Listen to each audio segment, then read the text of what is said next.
Welcome to Elevating la Cultura podcast, a space where I talk with Latinas who are passionate about what they do and are willing to share their passion with others to change the narrative, especially for the next generation. Each season is centered around different topics, but all with the Latina perspective. This is season 3, focused on education. So vámonos, and let's get into it.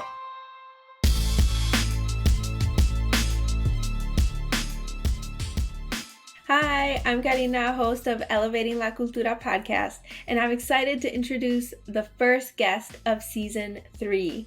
I met Carolina through Instagram first, but we met in person at the We All Grow conference in California back in 2019. She's a homeschool mom and inspires me as I homeschool my own kids. I'm so glad for social media as we've been able to stay in touch despite living halfway across the country from each other. I get so excited to talk with other homeschooling parents, but even more so Latine homeschooling parents because we can relate and support each other on a deeper level. I hope you enjoy our conversation, and after a year of having to figure out a new approach to education in 2020, we will find some encouragement and know that everything is going to be all right. Hi! I am so excited to introduce my next guest, Carolina. We met in, I think it was 2019 at the We All Grow conference. And I think we connected like on Instagram maybe before then. And we connected because we're both photographers and we're both homeschool moms. And that is not an easy thing to like find. But I was so excited to actually meet you in person at the event. And we have just continued our relationship online since we're like across the country from each other. But during this time or during this season, I just wanted to reach back out and have your story be told, be heard. And I am especially excited because we get to like chat homeschool, which I don't have a huge community to chat homeschool with. So I'll let you introduce yourself and like what you do. Thank you for having me, first of all. Yeah, it's so fun, and I think you're right. It's so important to tell our stories and those narratives that aren't being told.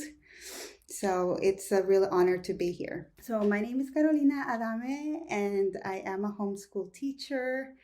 I am also a family photographer that specializes in first and second generation families. And I really believe in elevating their voices as well. So those are the people that I love to work with. That's amazing. I love that you are like specific in who you want to work with.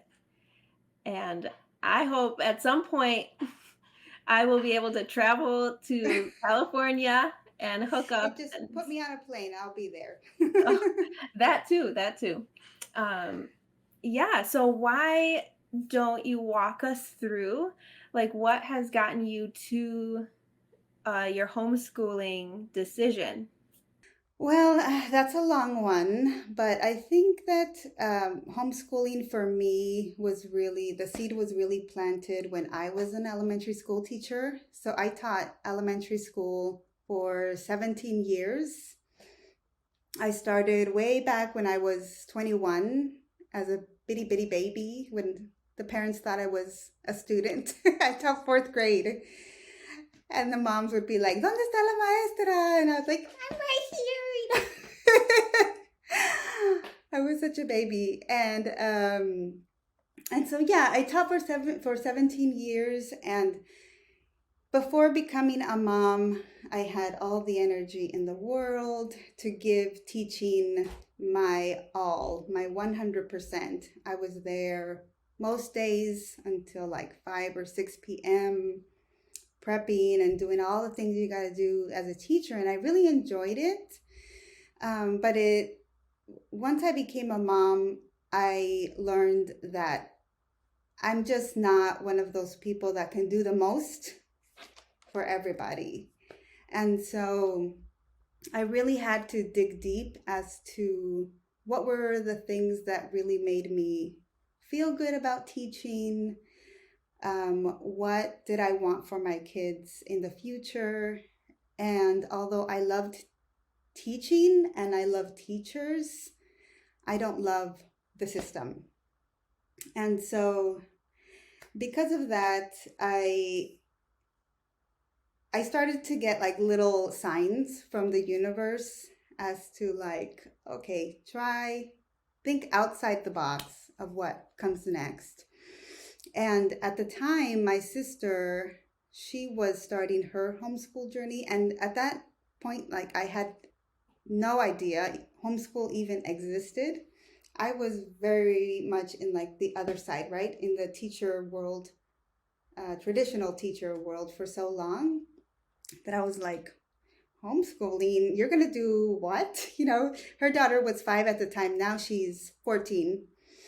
And so she was starting to homeschool. I was starting just to like feel really tired at work. It just didn't feel good to be like in a classroom with like fluorescent lighting all day. I was starting to get to know myself a little bit more and knowing like something just does not feel right. And so I remember sitting at my desk one day actually Googling, what do teachers do when they quit? Which told me like, that's not a good thing. That's not a good thing that you're doing this, of like, okay, pay attention to that. And I think because I was so intentional about wanting to leave, a few weeks later, my sister told me, I work with a teacher because she was homeschooling through a charter. And she told me, I meet with this teacher once a month, and she has to have a teaching credential. And so I thought, oh, like, what does she do? So I learned about being an educational facilitator with a charter school. And an educational facilitator meets with families that are homeschooling through a charter once a month. And I thought, like, oh, I could do that. So I looked into that a little bit. And so the following year, I got a job with a charter school part-time. So I only had 2 families, and I kind of just like got my feet wet and experimented on like what that job even entailed. And so by the end of the following year, I was like, I'm out of here. Like, this is a job that I could do. I did have to take like a big pay cut, and there was a lot of adjustments for our family. At the time, I was the sole breadwinner, and my husband's a musician. He was just doing freelance at the time. So it was a big leap of faith to just make that change for our family. But that kind of led me into the homeschool world. From then, my sister kind of introduced me to her homeschool community, and I do have to give my sister props because, like I said, she kind of just started this wheel.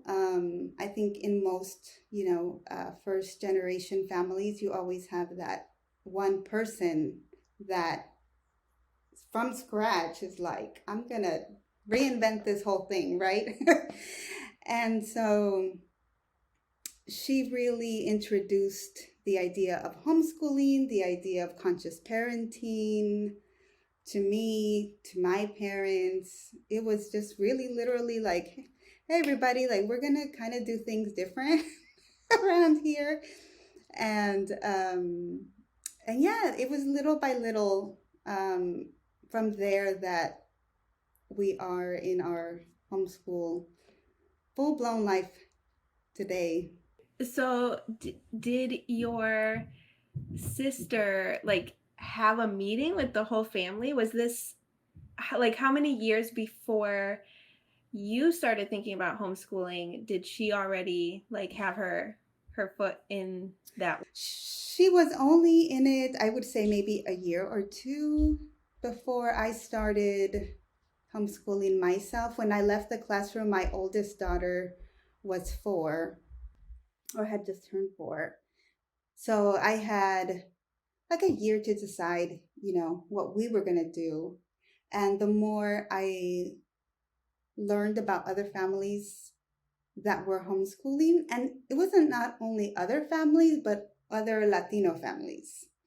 I think there's a big difference, right? Most Latinx families that are homeschooling, you are the first that are kind of just starting from this need to do things differently, and kind of from that spark of like something just doesn't feel right, and let me look for what other people are doing. And a lot of Latinx homeschoolers just kind of heard about it from somebody else, and that person heard about it from somebody else. And it's interesting because as an educational facilitator, most of my roster is filled with Latinx families.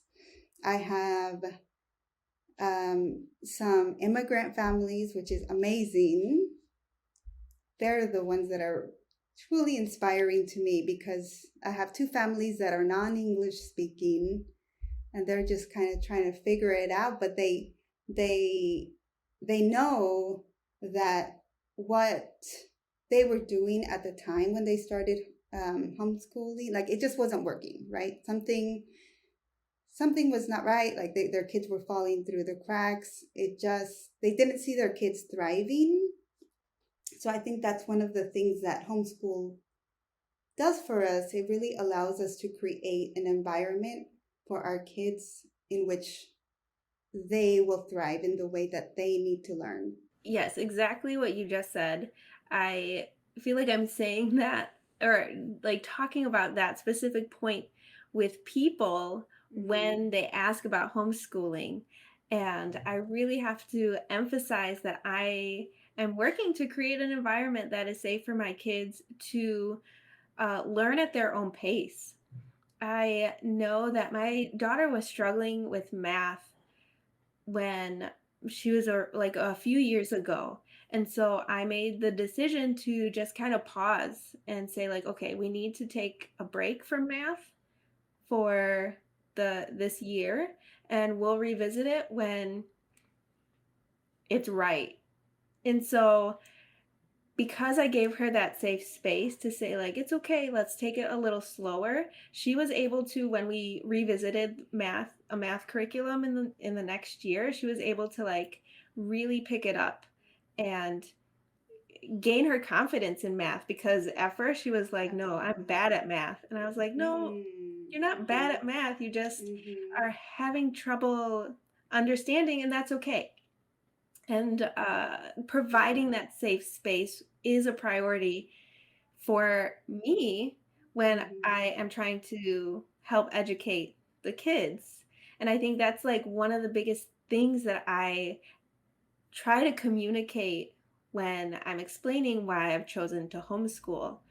Um, and I think that safe environment is so important for the Latinx community, because a lot of times they don't have that in a traditional school setting.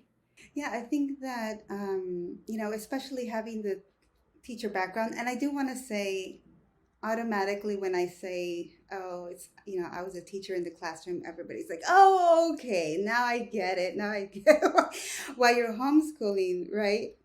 They're like, oh, it must be so easy for you, and that could not be more wrong.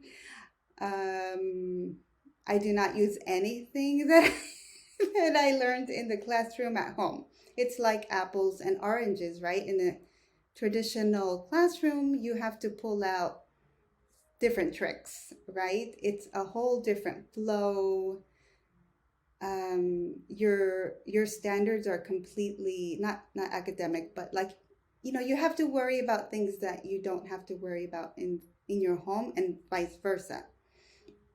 And so I think when you are creating an environment for your kids at home, I think it's less about the academics and more about who your child is as a person. And just like you said, you gave her that time to take that step back in math. That's giving her the message that like there's no race here, right? There is no finish line. Like we're like you are the compass, right? And when your child is ready, they're ready. Like I found the same thing with my oldest and reading. And I find this a lot with families that start homeschooling, and right away they're like wanting to put the desk out, and they're like bulletin boards, and I laugh inside me because we've all been there, right? But then you say like, okay, let's give it let's give it a little bit of time, and I'll see you in a few months, right? And so, but I think that in the end we learn like it's homeschooling for the most part has nothing to do, not, I wouldn't say nothing, but the majority is not about the academics. Going back to my daughter, I tried to do like the reading in 100 days or whatever that book is, I'm sure you're familiar with it. She was not having it. And, she was 6 and was not interested in reading. And the more I learned, kids actually are not developmentally ready to read until they're 7. That's not to say that we don't have early readers, and that's not to say that some kids aren't ready. But for the most part, 7 is like everything just clicks. So it was so interesting that I kind of dropped trying to do the formal lessons after literally a few times, because I was like, I'm not going to put myself through this. And we're supposed to we're supposed to enjoy this. And I very quickly learned about myself that if I'm not enjoying it, nobody is going to enjoy it. So the following year, she started playing. She loves horses, so she started playing this video game called Star Stable. And in that game, there's a chat involved, and she taught herself to read. She taught herself to spell. I can't even explain it. I've heard of this happening. I've heard of this happening with a lot of homeschoolers, and I've seen it happen that when they are ready and they want to do something, they figure it out. Like she wanted to know how to communicate with the other players, talking about horses and this and that. And she did it. She would ask me like, how do you spell this? And how do you spell that? And she would ask me to check, like, is that how you say this? And little by little, I was like, wow, how do you know how to read that? And the same thing happened with my niece. At that time, I still had like my teacher background, and I was like, oh my gosh, she's 7 and she's not reading, and then she was 8, and then all of a sudden when she was 9, I remember her bringing this pretty like upper level like reading book on birds, and she was like, Nina, did you know that she started reading it? And I was like, wait a minute, who taught you how to read that? And she said, oh, I just did it. And I don't think that's something that really makes sense unless you experience it, right? Because I think that's one of the things about homeschooling, that you experience your child every single day. And that's not something that you really get to do when they're in the traditional setting. You experience how they work through challenges. Like what do they do when they can't read a word? Like if they have to figure out a problem, like what's their approach? And I feel our job as homeschool parents is not necessarily to be teachers. It's more to be like facilitators and guidance, and offer maybe suggestions, and maybe shut up. Maybe our role is to step back, like you said, and give them space. And I think all of those things just come into play when you're trying to figure out, like, what is what does this look like for our family, and what does this look like for my child? Like, what feels good? What type of learning is going to allow for that, like, wheel to continue working? And I think that takes a lot of trust in ourselves, right? That we don't need like an outside system to tell us what we should be teaching, because it doesn't necessarily match, right? We're not like in this race of they have to do this by the time they finish first grade, or they have to do this by the time second grade. It's like we can be all over the place and at the end they will be fine. They'll be fine, and they will be thriving. Yes, exactly. And I had the same experience with my son when it came to reading. He just started reading one day and I didn't even like go through a curriculum, but we had told him that if he wanted to play the certain video game, he needed to know how to read because it was very story based. And one day he just started reading and I was like, "Oh, Mm-hmm. well, that was easy." And like I do have to like make sure pronunciation is correct and he's using words correctly, but it's like people would ask like, "Oh, which curriculum did you use?" or "What how did you get them to read?" And I was like, "Oh, I don't know. It just happened." And people are like, "That makes no sense." Right. And I Yeah. was like, it is what it is.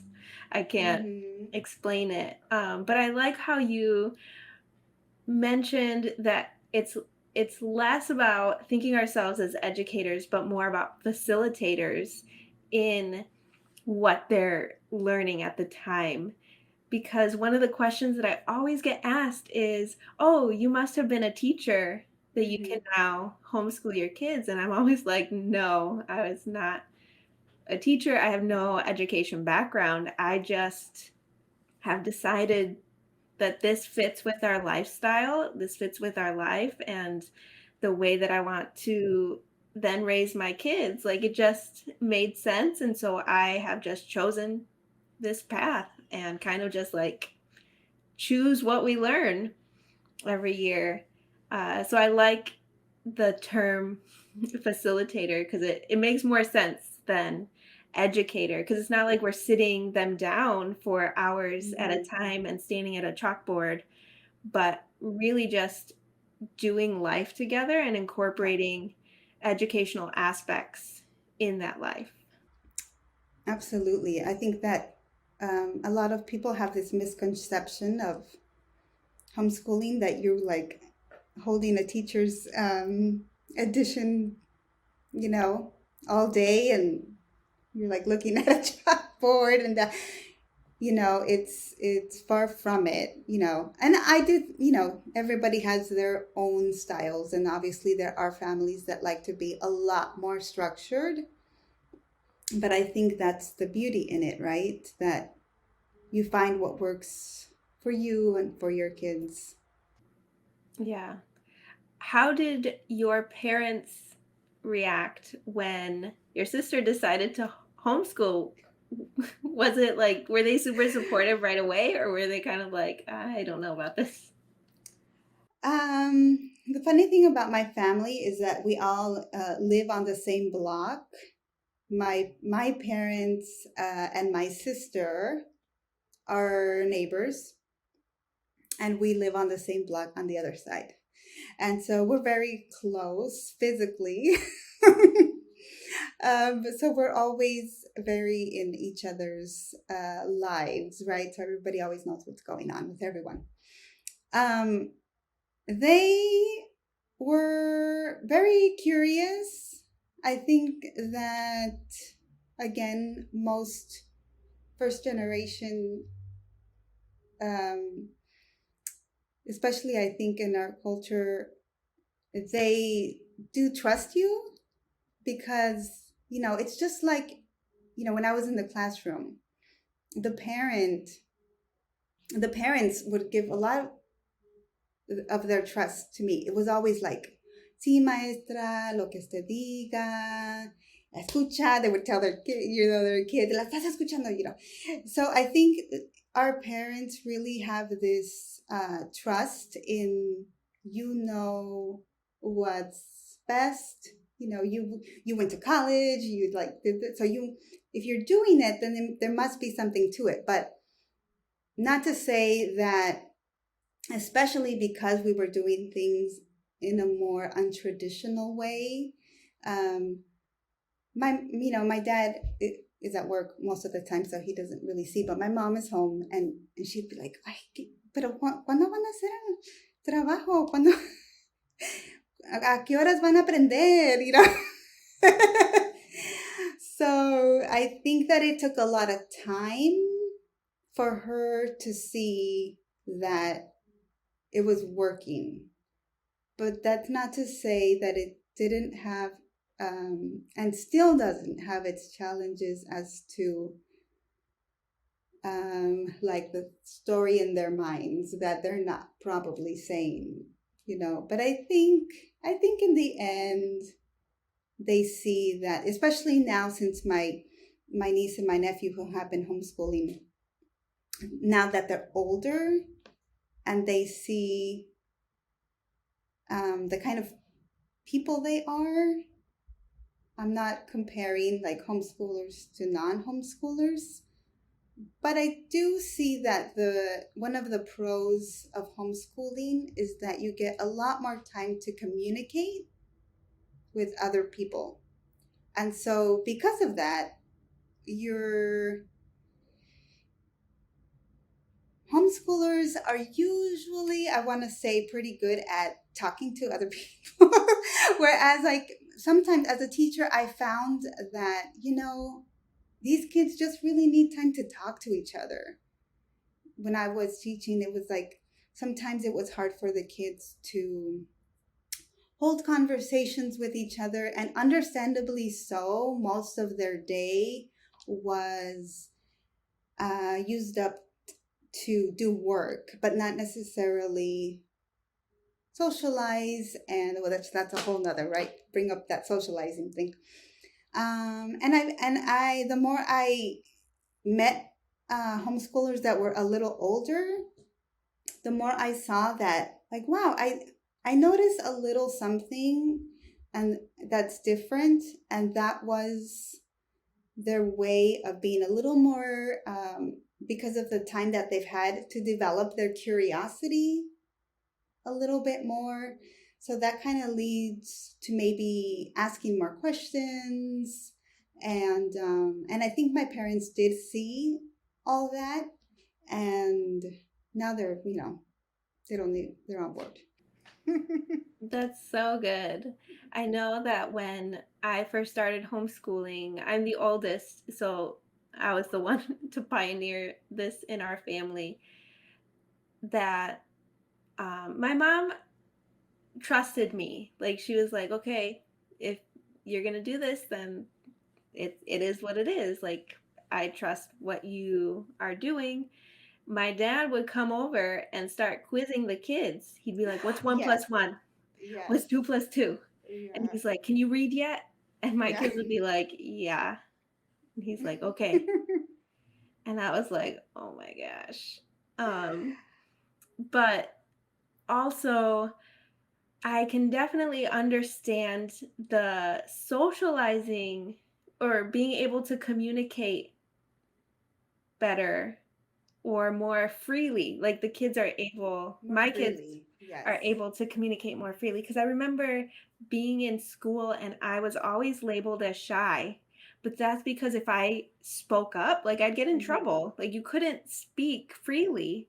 You had to raise your hand, and if you said something that sounded dumb, then you get made fun of. So you were just scared to say anything that was wrong or out of the box. And like presentation skills weren't taught until you were in high school, when you're trying to figure out like who you are, and then really not trying to look dumb in front of your classmates or like feel shamed for saying something incorrectly or wrong. So I've given my kids the freedom to like communicate. If they have an issue, like they can ask me like right then and there if they're having trouble understanding. And I think that's one thing that people who aren't with their kids all day don't see or don't understand. But I would not necessarily say my kids are shy, and I wouldn't say that they're shy around adults. They might like take a little bit of time to assess the situation and kind of get comfortable in the company that they're in. But once like you start talking to them, they're like talking your ear off.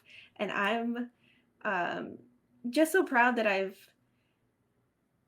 facilitated the environment for them to be confident in communicating. Even if they do mispronounce a word, I can like quickly correct them and say like, oh, it's okay, it's just you say it like this. I think that's interesting because, I myself was a very quiet child, very introverted, and I remember on my report cards, it's so funny because you're like punished, right? On my report card, they would always say needs to participate more. And, but like you say, you're punished if you don't participate. But at the same time, if you did participate, it was always so heavy, right? It was always, you develop this anxiety on whether or not you're going to say the right thing. What is the teacher going to say? What are others going to say? So many years of developing that story in your mind about what does this mean, that I don't have the right answers, that I'm not good at talking to people, that I'm not good, that my answers aren't correct. It's just, I think that really brings up one of the reasons for homeschooling. When a child is developing that sense of who they are, like whose lens are you going to allow them to see themselves through, right? And I think that sometimes in the classroom, and I'm not saying that this is the teacher's fault, I go back to the system because I think there are so many amazing, amazing teachers. I have lots of friends that are amazing teachers, but I think that the system doesn't allow a teacher to really treat the students in a way that they should be treated when it comes to that time and that empathy, because they got to move on. Like they have standards to teach and they have lunch coming and recess is coming and they're exhausted. And I completely empathize with that, And I think that that's one of the beautiful things about homeschooling, that you can, it's like, wow. I remember when my daughter, especially my oldest, when she was itty bitty, she wouldn't talk to anybody. Nobody. Everybody would say like, oh, it's okay, she's shy. And I would hate that. I hate the word shy. I don't believe it's even a real word. Like it's not a thing. Either kids really, like, they're just the kind that will open up right away, or like you say, they just need some time to observe who you are. And I believe that that's they're showing that they have the skills to know how to be safe, they know they're kind of developing who we really want those skills, who like what skills you really should have as an adult, right? If an adult was just like you know, would be like, oh, like hold on. But if a child doesn't do that right away, we're like, what's wrong with you? Come on, talk, you know. She was very quiet as a child, and then one year one of my neighbors said, when when did she start becoming like this chatterbox? Because it was literally from one day to the next where I noticed that she really liked to talk, and she was really interested in finding. She had a lot of questions, so she would just constantly and still constantly asks questions all day, and um, and so yeah, I think that's just, you know, it's just a result of giving our kids time to really develop into who they really are without placing them in this box, when without others telling them who they are. Like if we're giving them the space to really develop like their natural, you know, abilities and their natural curiosities, there's just no way to go other than like their authentic person. Yeah, I'm so glad that you talked through that. Because sometimes it's hard to explain when people, like the first thing that people ask is, how are your kids socialized? Mm-hmm. And I really have to think about that because I don't want, like, I want to respond uh, kindly Mm-hmm. and not be offended because they really don't know. People who ask that Mm-hmm. like really don't understand the homeschool method versus traditional schooling. So yes, I always have to like take a minute to see say like Mm-hmm. think about how I'm going to respond, and also like how Yeah. much time do they have. Right. Yeah, and I think that like you say, it comes with time, because I think when you first begin homeschooling, there are a lot of those questions that come up, especially if you don't have people around you that's homeschooling. There are a lot of questions that come up from people around you, and you don't necessarily have the experience to be able to uh, quote unquote defend, you know, yourself. You're and I think that the more you spend time with yourself in that homeschooling space, the more you don't feel like you even have to defend yourself. You know, because it's like, it's not really my job to change your mind about what I'm doing. All I know is that what I'm doing works for me and for my family. But I know at the same time that other people are curious. And that's when I pull out my teacher card and say, well, actually, in the classroom, they don't even socialize at all. They have 15 minutes of lunch, and they have 45 or 15 minutes of recess and 45 minutes of lunch. And for those 30 minutes, they're not allowed to talk. So, you know, it's interesting for sure. Yeah. Uh, I know that in the past, or from what I've seen through Instagram, that you do have a community and you're part, like when you are um, schooling for the year, you have a community. So I'm curious as to what that looks like. I would say that homeschool communities are definitely hard to find. I'm gonna start off with that, and I think that there's seasons for it as well. I think when you start, it's so important to find a community so that you feel more supported. I found for me that when my kids were or when my oldest was very young and we were just starting, it was so helpful for me to find other like Latinx families that were also homeschooling. And that was great. I think it served its purpose.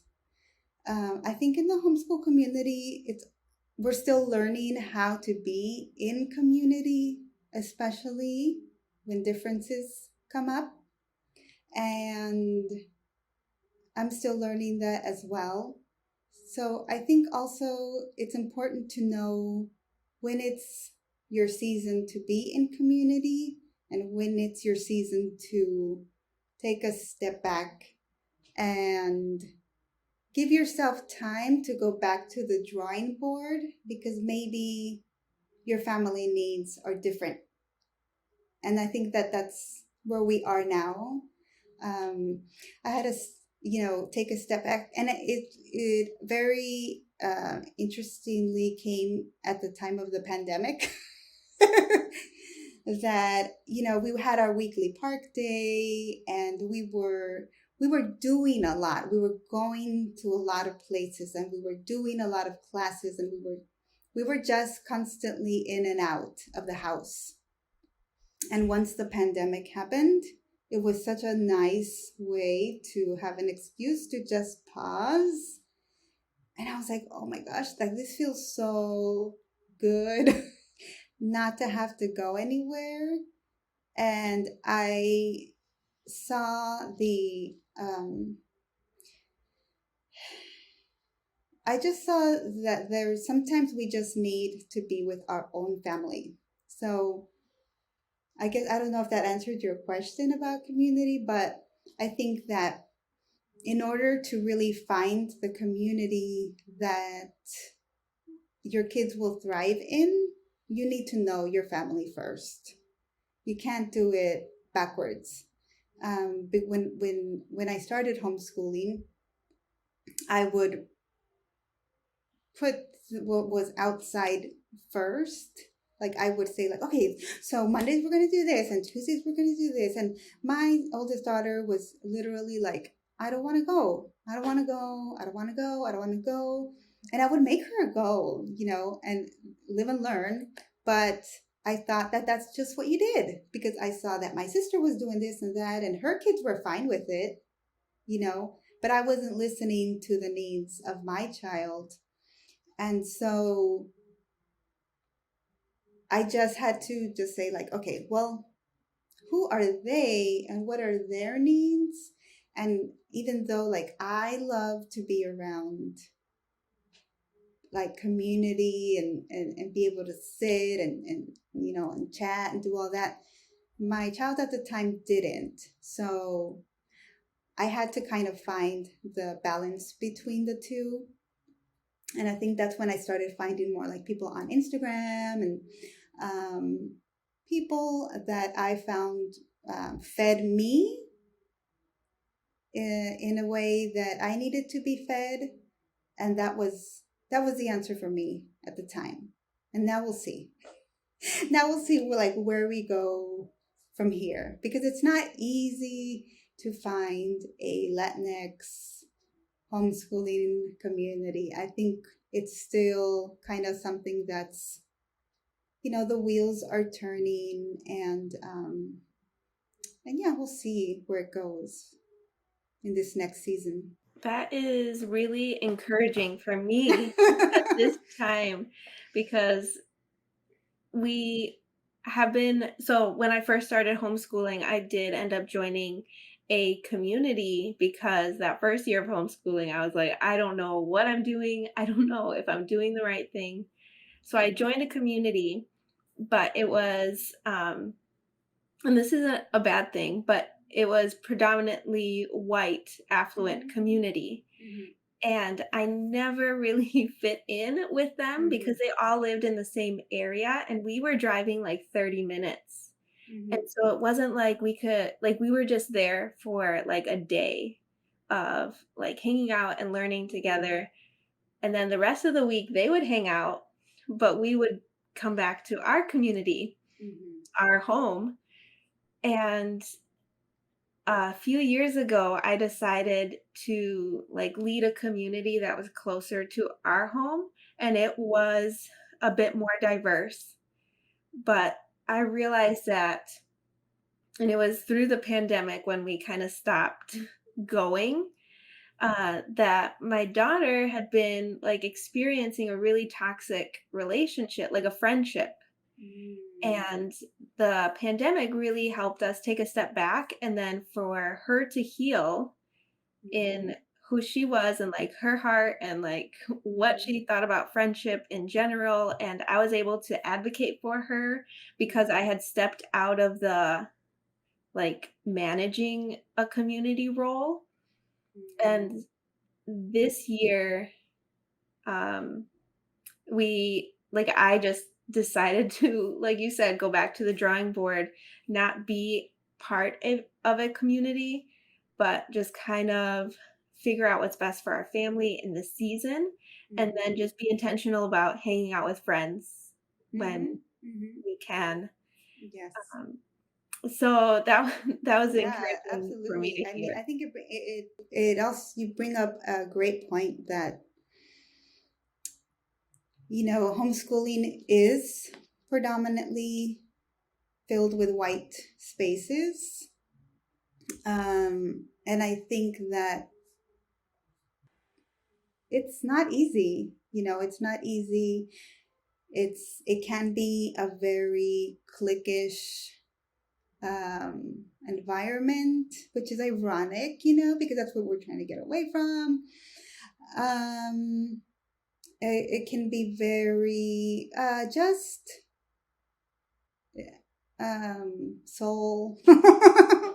I don't know what the word is. Just like I said no right away to that, because I'm very much about like, does it feel good? And if it doesn't, that's a no. It's a hard no. So I think that I just go back to like, we're still trying to find our place, you know, I mean, I wish we all lived in the same. I wish we could take, like, there's so many great, Latinx homeschoolers like in the Instagram world. And I wish we would live like close together. That would be amazing. But I think, there's nothing wrong with going inward at this time and finding really what lights you up, and not even as a homeschooled parent, but just as an individual. Like you said, taking a step back from trying to do all the things. Like for me, it gave me time to figure out, like, what do I need more of in my life, and what do I need to get rid of to feel good as a person and to feel fulfilled and to fill my bucket so that I can show up in a better way for my kids, because I am very once things start feeling hard for me in the homeschool um, world, I start like blaming, like, and letting everybody know that mom has to do all the things. And with my husband, I'm like, do you know that today I had to like figure out their classes and send all these POs? And he's like, okay, how can I help you? And I'm like, you can't. So like I was doing a lot of that, and very interestingly enough, like I started doing meditation, which is something that I always wanted to start doing, but I never really like committed. And once I started that and started giving myself time and like more commitments for myself and to develop myself as a person, homeschooling just seemed to be kind of like an afterthought. Like it like everything is going to be okay with homeschooling. That's just another piece of the puzzle in our lives. It's not the big thing, right? Like the big thing is me. Like, I am mom, like, and we deserve like to take up that space, right? We have decided to homeschool, which is so big and such a gift to our kids that we just need to treat ourselves like the queens that we are and pamper ourselves and do what we need to do to feel good, you know? And sometimes that means that my kids don't get to do all the things, but nobody should do all the things. It's just not sustainable, you know? Yeah, I think if my husband listens to this episode, he'll also relate because he'll come out and he'll be like, "How is the day today?" And I'll be Right. like, "Well, you were in the office all day and I had to do this and this and this, and they were saying this and this to me, and nothing got Hmm. done. And I also did the laundry and took care of the dog." Right. And I made you dinner, by the way. And, Yeah. it's just like, okay, just shut it down.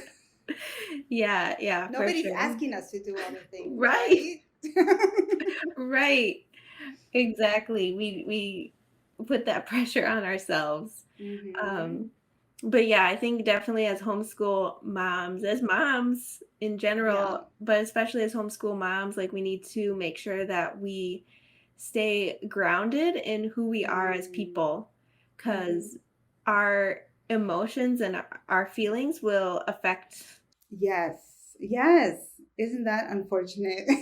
It's just reality, right? It's amazing like how much our kids, how their and our energy affects our home and how they pick up on that right away.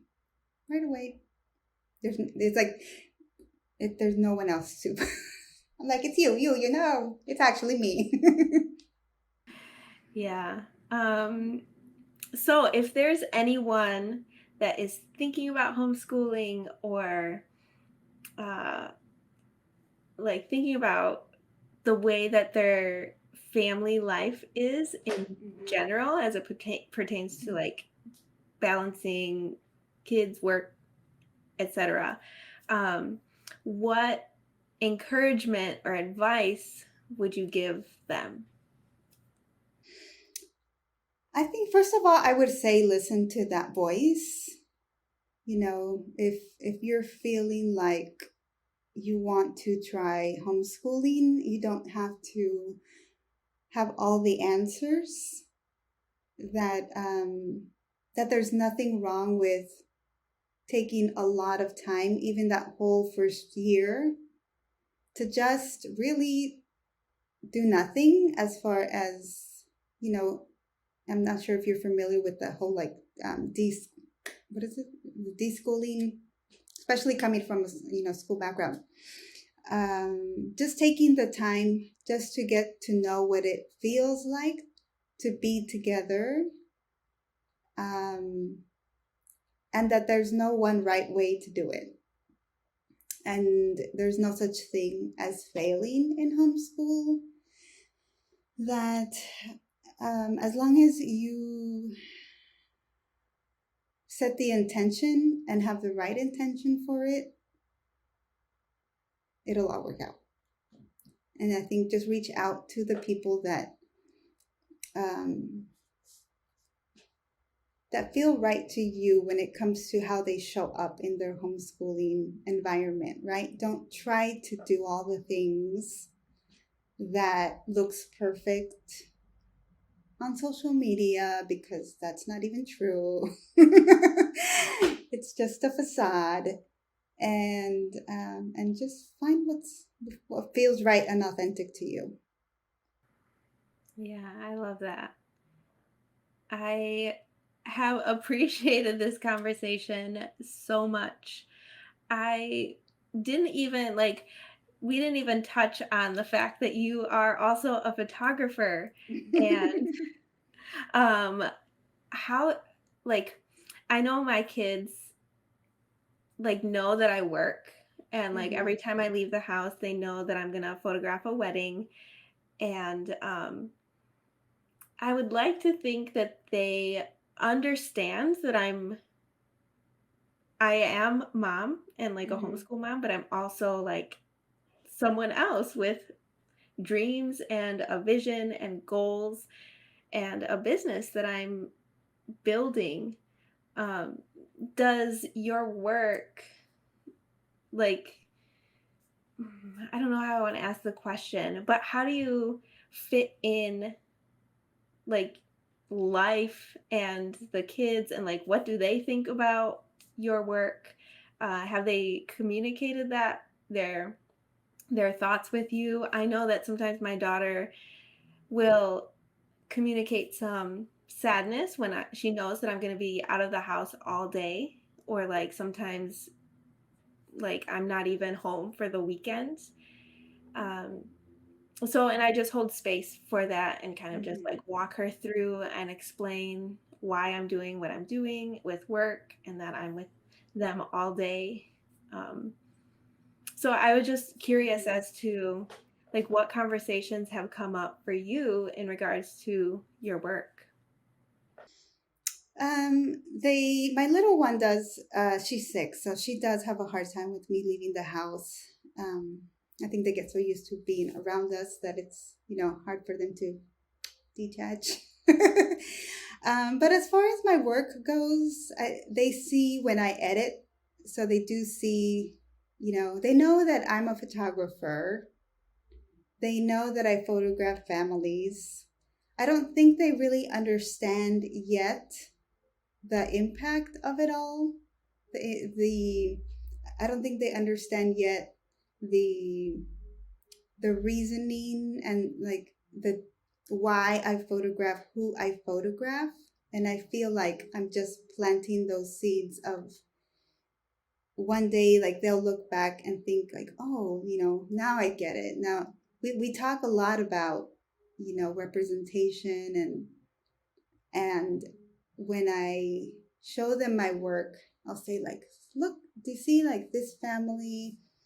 I'll point out things that I want them to notice. Like, look at how beautiful her brown skin is, and look at the es una abuelita, and like, I love to show traditions in my work, and I love to show like just the magic of our of our culture and all the beautiful things that come with it. And I think I just try to voice it for them so that it's normal. Like I don't want it to be something that has to be spectacular in order to be important. And I think for them it's just, oh, well, the people that you photograph, are like Latinx, and to them it's just like, okay, they don't know any different. Like they don't know that when I first started photography, like most of my families were white, and they don't know like that I had to work through like letting that go and finding my own voice. They don't understand that, but I hope that one day they it'll really like, okay, that's I hope that one day that'll be part of my legacy, to them, that I chose to take up space so that for them it wouldn't be this big like, oh, oh wow, like it won't be that much. If it makes sense, hopefully it's making sense what I'm Yes, saying. no, it's what you're saying is so beautiful, and I know that at some point it'll click and they will be so proud of what you've you've done for their like what you said, their legacy. Um, Thank you. so yes, thank you for sharing. Thank you for this whole conversation. It's Thank so you. I could talk re- forever with you. I know it's so refreshing to talk with someone who just gets it, Yeah. who gets like Yeah. homeschooling, and I hope Hmm. that people who listen are encouraged to pursue this if they think that it is going to be the best thing for their families, that they're not scared and they see the representation. And um, I think that's why I talk about it so much is because I want that representation there, because when I first started, there was none. There was yes. nothing in my community. So Yeah, I yes, think even thank in the you. last few years, it's been incredible to see Mm-hmm. so many more new spaces. And what you said about um, having it feel good to have somebody just get it, I think that that's like so important. And sometimes we underestimate the importance of that. And sometimes we don't, um, we think it's not a big deal, right? Like, oh, it's not a big deal. Like, um, I can just have, you know, a doctor or a teacher or whatever. They don't really get me, but like, it's okay. But it's not okay. And it is okay to go out and look for people that understand you, that can see you, to look for photographers, to look for people in our communities that do get it, right? And show our kids that we don't have to just choose the, you know, white, spaces, that we don't have to always make ourselves fit into that we can be the people creating these spaces and creating the norm, right? Yes, exactly that. And I think that's a perfect way to end this amazing conversation. But before we go, why don't you share with everyone where people can find you or follow you on social media? You can mostly find me on Instagram, Carolina underscore Adame. I have a, love hate relationship with social media, but I try to show up when it feels right. And hopefully, now that my kids are a little bit older, a little more consistently, trying to find that space that feels good. Yes. And then what's your website so people can see your work? It is carolinaadame.com.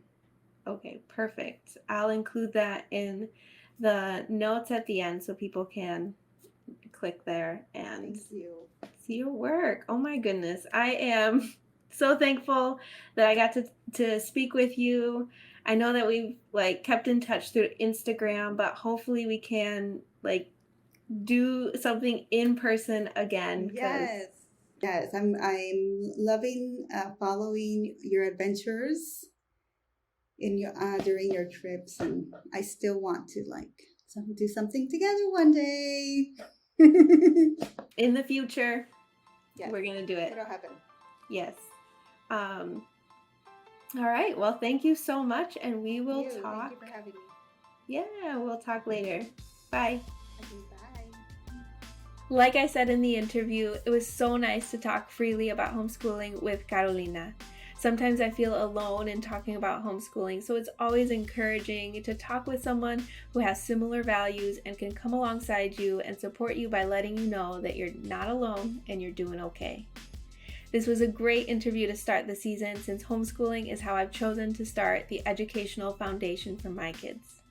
Okay, amigos, thank you so much for listening. There will be a new episode every Tuesday, so after you listen, feel free to take a screenshot and post on Instagram and tag at Elevating la Cultura, or send me a DM. You can also comment on our YouTube video if you're watching online. I always like to hear from people and how they resonate with the stories that I share. So leave a review on Apple Podcasts so we can get more ears listening to these stories and we can continue elevating la cultura. All right, enjoy the rest of your day, afternoon, evening, whenever you're listening, y nos vemos next week. Bye.